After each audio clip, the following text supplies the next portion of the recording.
Olá, pessoal, bem-vindos a mais um bate-papo tributário. Como dito no vídeo anterior, nesse vídeo a gente vai falar um pouquinho sobre a impugnação, né, no processo administrativo, qual que é a importância da impugnação, o que que é uma impugnação, quais são os erros mais comuns, né, na elaboração, vamos dizer assim, os equívocos que os advogados muitas vezes cometem na elaboração de uma impugnação administrativa, e também como é que funciona um julgamento, né, dessa impugnação administrativa, como é que funciona o julgamento administrativo nesse caso. Então, mais uma vez aqui com o professor Pedro Anan, nessa parceria no Bate-Papo Tributário. Pessoal, não se esqueçam aí, quem não se inscreveu ainda no canal, se inscreve para receber os vídeos, para, né, receber a notificação quando a gente lançar mais um vídeo novo. Deem um joinha aqui no vídeo também, não se esqueçam que isso vai ajudar o vídeo a aparecer para mais pessoas. E também comentem eventuais sugestões que vocês tenham, ou, enfim, questões também. E podem mandar essas dúvidas também lá no Instagram do Contabilidade para Advogados ou no próprio Instagram do professor Pedro Anan, ou lá na Estante Tributária. E também não se esqueçam de nos seguir lá nessas outras redes. Professor, então, com a palavra. Obrigado, Jorge. Obrigado a todos que estão nos prestigiando, estão assistindo. Então, no vídeo passado, a gente falou da questão da atendimento de fiscalização, que é uma das fases principais, né? Eu acho que diria importantes aí do processo administrativo, né? E essa fiscalização pode culminar ou não num lançamento tributário, num auto de infração, e se virar um auto de infração, e aí abre prazo para o contribuinte poder fazer a sua impugnação ou a sua defesa administrativa, né? Então, o prazo para poder você protocolar, né, a sua impugnação de defesa administrativa é de 30 dias, né, inicia do primeiro dia subsequente ao lançamento, né, então você tem que contar 30 dias, né, então tem que tomar cuidado para não a impugnação for intempestiva, porque se for intempestiva você perde todo o seu direito, né? Então, por que é importante participar do processo da fiscalização? Porque você ajuda a preparar você para essa próxima fase, que é a fase da defesa administrativa. Porque na defesa administrativa, o que você vai ter que fazer? Você vai ter que se defender e impugnar aquilo que foi autuado por parte da autoridade fiscal. Então, você vai ter que fazer análise do que é eventuais nulidades, decadência, né, uma nulidade formal, um vício material. Então, tem que fazer esse tipo de análise. Um vício, por exemplo, de intimação, né, uma questão de ilegitimidade passiva. Então, tudo isso você tem que analisar e arguir como preliminar na sua impugnação administrativa. Então, as nulidades são importantes. Porque, em muitas situações, você pode não ter um bom direito, porque, né, a prova é ruim para você, ou contributivamente não fez a conduta mais adequada, e pode ganhar numa nulidade, como uma decadência, por exemplo. Então, a decadência, né, lembrar que no julgamento, no Tribunal Administrativo, no caso do Tribunal Federal, o CAR, segue, né, as linhas do STJ, então uma decadência tem que ter comprovação de pagamento ou compensação do tributo, né? Caso isso não haja essa comprovação, você tem que aplicar não 150, mas o 173 do CTN. Então, são detalhes que você tem que analisar na hora que você vai fazer uma impugnação administrativa. E depois você vai discutir o mérito. E aí o mérito tem que fazer a boa análise do auto de infração, né? Lembrar que o termo de execução fiscal, né, em algumas situações parece até um parecer jurídico, né, porque ele é tão bem fundamentado, tem toda uma fundamentação por parte da autoridade fiscal. Então, junto com o termo de execução fiscal, você vai analisar o auto de infração e que eu sempre gosto de fazer, pegar cópia do processo administrativo capa a capa, né? Hoje tudo eletrônico fica mais fácil, e analisar o que foi feito, o que o contribuinte respondeu, o que ele prestou de informação, para verificar se aquilo que foi apresentado não pode prejudicar a sua defesa. Porque qual que é a pior situação para o advogado? Você arguir um argumento, chegar lá no julgamento, o julgador contradizer o que você falou e mostrar uma prova foi feita contrário por parte do contribuinte. Então, é importante fazer essa análise e fazer essa defesa, né? Então, você vai atacar o mérito, né? Você vai discutir, por exemplo, alguma despesa, mostrar que aquilo é uma despesa necessária, usual e normal contribuinte. É importante nessa fase também a apresentação de prova. Então, verificar se no processo administrativo existe essa prova ou se ela não existe, você poder juntar ela, né? E justificar porque você está apresentando agora. Por quê? Primeiro, né, é um fato novo, né, para a autoridade julgadora não alegar que houve preclusão do seu direito, ou porque você teve dificuldade de apresentar porque você pediu para o banco não apresentou o extrato naquele momento hábil, ou né? O fornecedor não te apresentou, você está apresentando. Então, detalhes que você tem que levantar na sua impugnação para poder fazer, né? E outra coisa que é um erro muito comum dos jovens advogados, né, Jorge? Você vai fazer uma impugnação, a impugnação, gente, é uma defesa, né? Você está impugnando, então você tem que ser o mais objetivo possível. Então, argue decadência, fala, houve decadência, e junto com a decadência, comprove que houve pagamento. Bom, não precisa mais do que isso. Você não precisa escrever 50 páginas para falar de decadência. Aí você cita, né, um monte de doutrinador, vai citar o Eurico, cita o Carrasco, cita o Schweg, cita jurisprudência, né, jurisprudência que já foi reformada.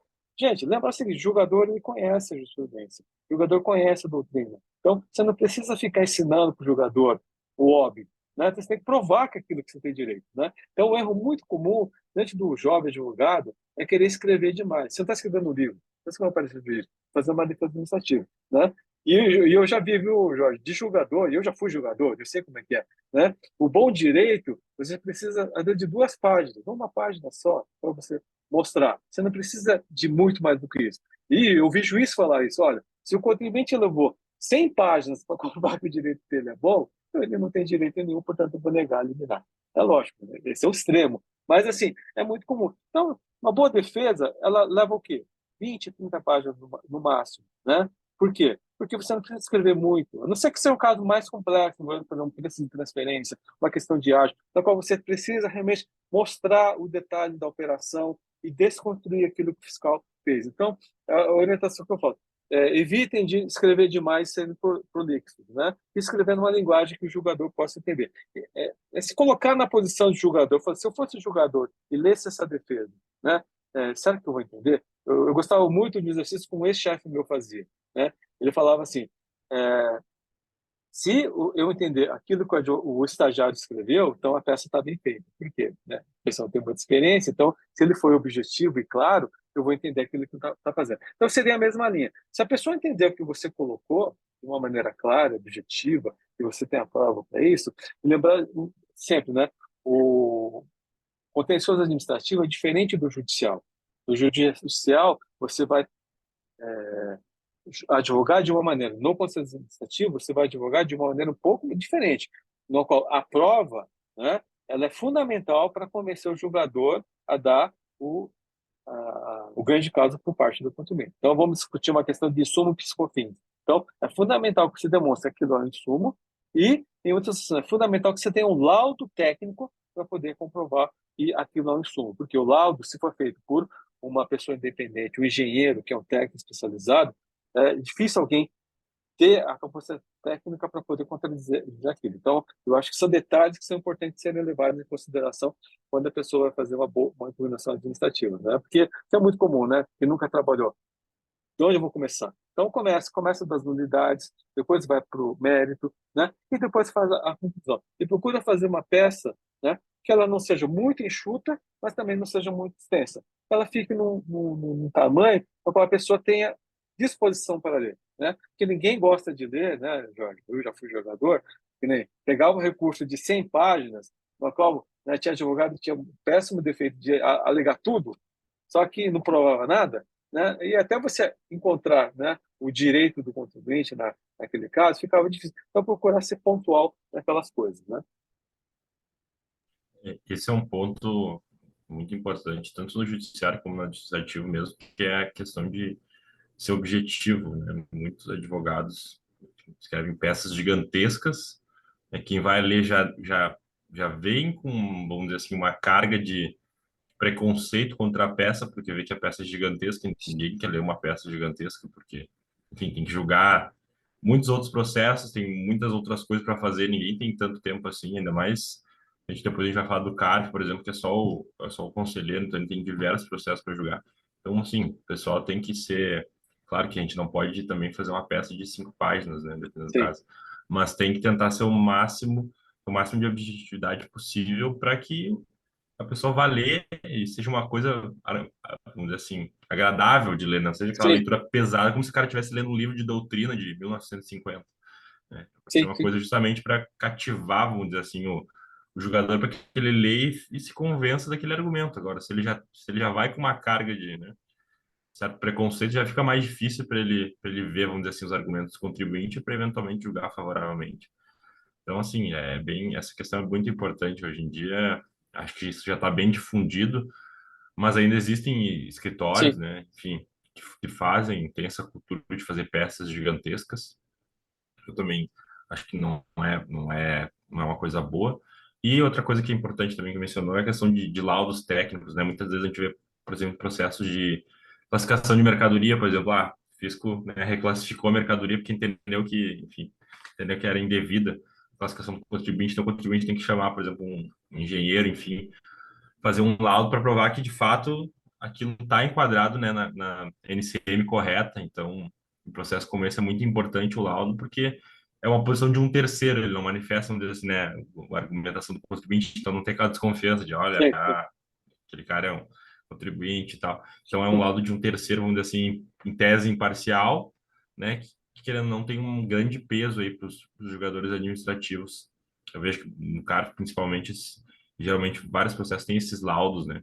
É Sim. que nem chamar um parecer, vamos dizer assim, no judiciário. O Isso, parecer ainda tem uma certa sim, carga né, enfim, do contribuinte. Agora, o laudo é mais imparcial mesmo, porque ele é produzido por um profissional técnico que nem é do direito, né? Então, sim, sim. isso é bem importante. E outro erro Só muito de comum, né, sacar Jorge, que isso. às vezes o advogado ele lança o argumento, só que não faz a referência na página do processo de onde está a prova, né? Então, sempre que você puder, por exemplo, tem a comprovação de pagamento, porque na folha tal tem o DARF, na folha tal tem a compensação daquele tributo, né? O fiscal é não sei o que, não sei o que, não sei o que. Tá, ok, porque na folha tal, né, o contribuinte comprovou que aquela despesa é necessária, por quê? Através do contrato de prestação de serviço, através da nota fiscal ou através da declaração daquele fornecedor que ele efetivamente prestou aquele serviço. Então, isso ajuda. Mas se você jogar somente o argumento e não fazer a vinculação disso na prova, né, você dificulta a vida do jogador. Ele tem que pensar o seguinte: o jogador ele pode ter a boa vontade ou ter a má vontade. Porque eu lembro, né, a gente recebia lá um lote de 50 processos, tinha que colocar 10, 15 processos em cada sessão de julgamento, e aquela coisa, né, que a gente falava. Se o contribuinte não ajuda, sou eu que vou ter que ficar ajudando, né? Então, se ele consegue ajudar, a gente vai fazer o nosso trabalho, lógico. Mas, assim, se ele puder facilitar a vida do jogador, fica muito mais fácil, né? É, essa semana eu fui fazer uma situação oral, Jorge, que tinha uma questão de decadência, né? E aí, se eu não tivesse feito a referência na página do processo administrativo de onde estava a comprovação do pagamento, eu não ia conseguir. E aí, eu consegui, deixei bem colocado tanto no recurso quanto no memorial, e aí o próprio presidente falou, não, realmente tem uma questão de decadência por ter comprovação de pagamento. Eu consegui ganhar essa preliminar. Né? Então, acho que isso é importante, porque às vezes você está lá fazendo sustentação oral e é pego de surpresa, você não sabe onde está o documento. Então, são detalhes que a gente tem que pegar isso na prática, né? E hoje, como é que está o julgamento? Né? Então, quem vai julgar essa defesa administrativa, essa impugnação administrativa? Na esfera federal, são as delegacias da Receita Federal de Julgamento. Né? Se for uma esfera estadual, né, é o próprio, às vezes, departamento fiscal, né, daquele estado. Né? Se for municipal, é o próprio departamento fiscal daquele município. Mas vamos falar um pouquinho mais da questão do processo administrativo federal, porque teve uma mudança muito significativa agora, né? No final, no começo desse ano, 2023, e tivemos a portaria número 20, né, do Ministério da Fazenda, regulamentando essa questão do julgamento da RJ. Então, lembrar que processos abaixo de 60 salários mínimos não vai ter é, julgamento colegiado, né? Então vai ser uma decisão monocrática por parte da Receita Federal, e, a nosso ver, né, prejudica o direito do contribuinte, principalmente o contribuinte, né, que seria pessoa física ou pequenos contribuintes, e se for o processo administrativo de 60, mais de 60 salários mínimos até 1.000 salários mínimos, quem vai julgar o recurso, né, são as câmaras recursais. Então, que são compostas por fiscais. Então, são 3 fiscais, no máximo 7. Só vai para o CARF que tipo de recurso? Recursos acima de 1.000 salários mínimos. Então, né, o ministro está fazendo até, justificou isso porque é uma maneira de julgar o contencioso administrativo, ok, pode até ser, mas você vai julgar por questão de valor, não por questão da qualidade, né, da discussão. Né? Quem sabe, às vezes tem uma discussão que é importante para aquele contribuinte, mas ele vai ser prejudicado. Por quê? Ou ele só vai ter um julgamento de uma instância só, ou ele vai ter um julgamento de uma Câmara Recursal que é composta pelos postos fiscais. Uma novidade que não tinha antes, é possível você fazer a sustentação oral nas câmaras recursais, né? Então você grava um vídeo, esse vídeo vai ser encaminhado, vai ser assistido, né, pelas autoridades julgadoras, né, e você teria, né, o seu contraditório respeitado, né? Já no CARF é um pouquinho diferente, depois a gente vai falar isso quando falar do julgamento no CARF. Então essas são as principais modificações que a gente tem nos julgamentos das RJs. Então, seria uma vantagem do ponto de vista de celeridade? Ok, pode até ser, mas assim, eu acho uma desvantagem do ponto de vista de direito do contribuinte. Então, eu, se fosse uma pessoa física que tivesse uma auto de infração, uma pessoa de direito, um microempresário, uma auto de infração abaixo de 60 salários mínimos, né, e fosse julgado somente uma única instância de decisão monocrática, com certeza não ia ficar feliz com o resultado do meu julgamento. E assim, quem vai de 60 até 1.000 salários mínimos também, porque quem vai estar julgando seria a própria autoridade fiscal, não tem paridade ali, então a probabilidade de você ganhar, a não ser que seja uma coisa muito grosseira, uma nulidade, né, muito grosseira, realmente mostra que o fiscal errou, eu acho que a chance de você ganhar esse contencioso e ter que ir para a esfera judicial é bastante grande. Então, essa é uma mudança significativa que a gente tem aí em relação aos julgamentos, né, das impugnações administrativas a nível de processo administrativo federal, né? Então, no municipal estadual já acontecia isso, né? Que quem julgava era a própria autoridade fiscal, portanto você não ganhava mesmo, então você teria que ir para ou para um TIT ou para um CARF, né? E também tem os limites de alçada, processos de pequeno valor também, né? Não sobem, né? Então tem essa problemática aí por parte do direito do contribuinte. Acaba que vai tirar o processo, né, vai encerrar processos administrativos mais rápido, mas vai acabar que isso vai tudo para o judiciário. Então, enfim, é tirar de um saco para colocar no outro, né? Sim. Então, essa argumentação do ministro aí não me parece, eu não acho que tenha sido a melhor estratégia, vamos dizer assim, até para restringir muitos contribuintes que vão acabar indo para o judiciário porque não vão aceitar uma derrota aí, né, É. nessas instâncias administrativas que são compostas, né, só por fiscais, até porque, se não me engano, eles têm que seguir, né, aquelas, enfim, atos da Receita, enfim, atos, né, então, assim, que ela não tem uma, né, não tem tanta, vamos dizer assim, não é a mesma coisa que um órgão paritário onde há representantes dos dois lados e também não há essa obrigatoriedade, vamos dizer assim, em seguir atos da Receita, mas sim os decretos e tudo mais. Bom, pessoal, no próximo vídeo, então, a gente vai, como o professor já falou, a gente vai falar um pouquinho sobre recurso voluntário, que aí é a fase quando vai, de fato, o processo para o CARF, né? Quando a impugnação vai, enfim, perde parcialmente ou inteiramente a impugnação, e aí sim a gente vai ter o tão famoso processo administrativo no CARF, né? Que é tão legal aí, que eu gosto bastante, né, de assistir, às vezes, os julgamentos do CARF. Mas, então, no próximo vídeo, a gente vai conversar um pouquinho sobre isso. Professor Pedro, muito obrigado pela sua presença aqui. Aos nossos ouvintes, não se esqueçam de compartilhar o vídeo, curtir, se inscrever também no canal. E seguir também a gente lá nas outras redes, né, no Instagram, Contabilidade para Advogados, professor Pedro Anan e também a Estante Tributária. É isso, acho que até o próximo vídeo, então, pessoal, e acompanhe aí, que a gente vai lançando os vídeos toda semana.